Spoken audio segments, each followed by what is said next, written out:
Assalamualaikum warahmatullahi wabarakatuh. Perkenalkan, nama saya Ratna Wulandari dari Prodi Manajemen Dakwah Fakultas Dakwah IAIN Salatiga.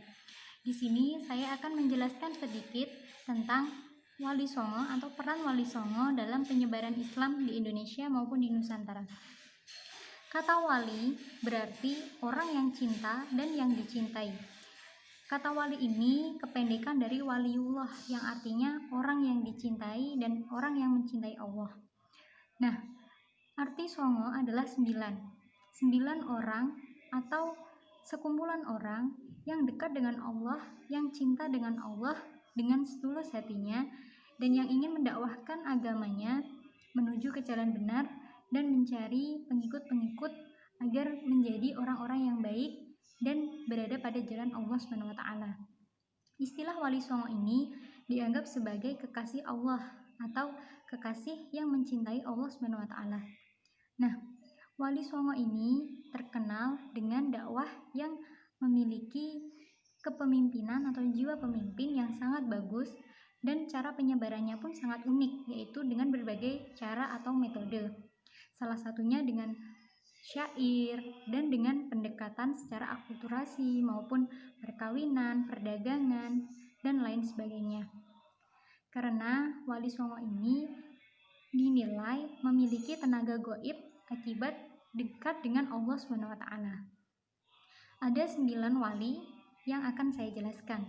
Dan yang pertama adalah Syekh Maulana Malik Ibrahim atau biasa dikenal dengan Syekh Maghribi. Nah, beliau adalah orang yang pertama kali memperkenalkan Islam di tanah Jawa, dan berkat beliau pula Islam atau Indonesia atau Nusantara mengenal apa itu arti Islam dan melewati jalur perdagangan maupun hal yang lainnya. Yang kedua adalah Raden Rahmat atau Sunan Ampel. Sunan Ampel ini adalah sunan atau wali yang mempelopori atau mendakwahkan dakwahnya dengan cara membuat pondok pesantren Ampel Denta dekat dengan Surabaya. Melalui pondok-pondok pesantren itu, Raden Rahmat atau Sunan Ampel memperkenalkan apa itu agama Islam dan apa itu Islam tersendiri. Nah, maka dari itu, dari pondok pesantren inilah Sunan Ampel ingin membuat para pelajar atau pendidik menjadi kader-kader pemimpin yang baik dan dapat mendakwahkan agama Islam dengan baik dan benar. Yang ketiga adalah Maulana Magdum Ibrahim atau Sunan Bonang. Sunan Bonang ini adalah putra dari Raden Rahmat atau Sunan Ampel dengan Nyi Ageng Manila. Raden Rahmat sebenarnya mempunyai 3 seorang anak. Nah, dan salah satunya adalah Sunan Bonang ini. Sunan Bonang terkenal sebagai mubalik atau pendakwah yang hebat dan pandai seperti ayahnya. Dan dia juga mempunyai julukan yaitu Makdum atau yang artinya dihikmati atau yang harus dihormati. Sunan Bonang ini juga menyebarkan agama Islam di Nusantara dengan berbagai cara atau berbagai strategi. Yang keempat adalah Raden Paku atau Sunan Giri. Sunan Giri ini dahulunya di Gresik atau pendakwah yang sangat terkenal dan juga mempunyai beberapa nama.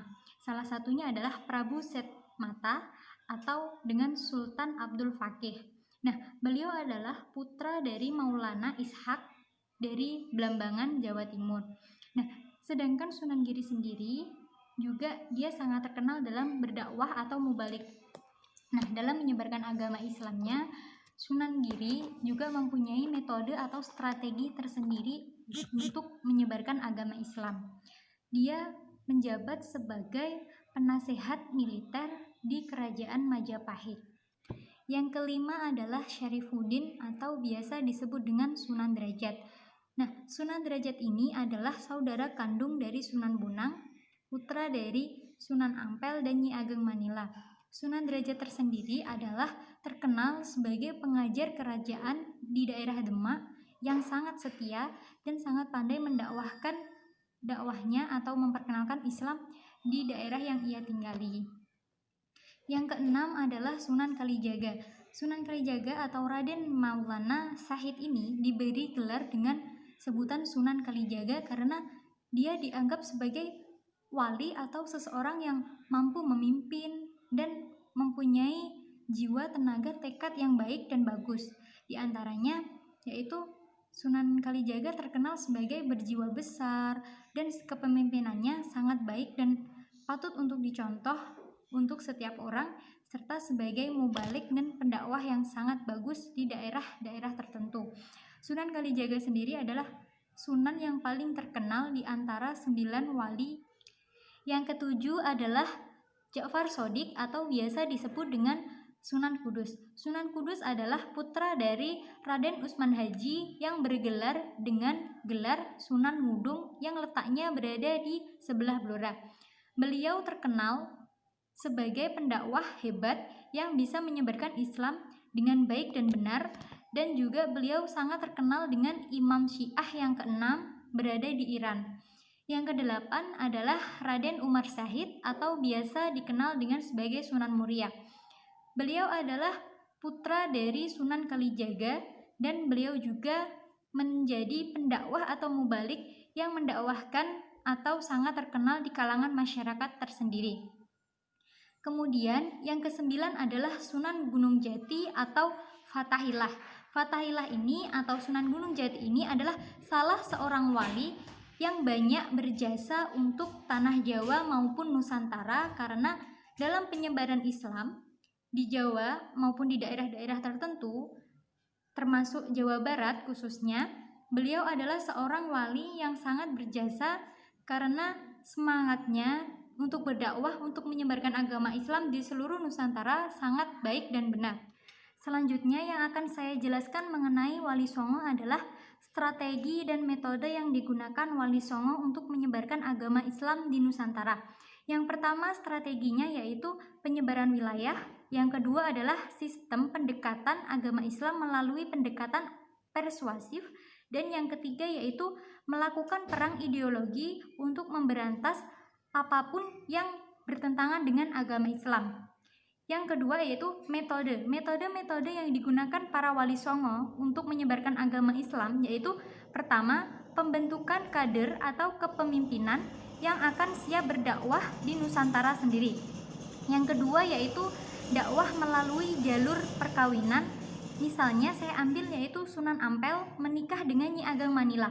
Nyi Ageng Manila ini adalah putra dari seorang raja, dengan tujuan Sunan Ampel sendiri akan menjadi raja dan rakyat-rakyatnya akan mengikuti apa yang telah ia atau apa yang rajanya lakukan. Maka dari itu Sunan Ampel menikah dengan putri raja supaya pengikut untuk agama Islam lebih banyak.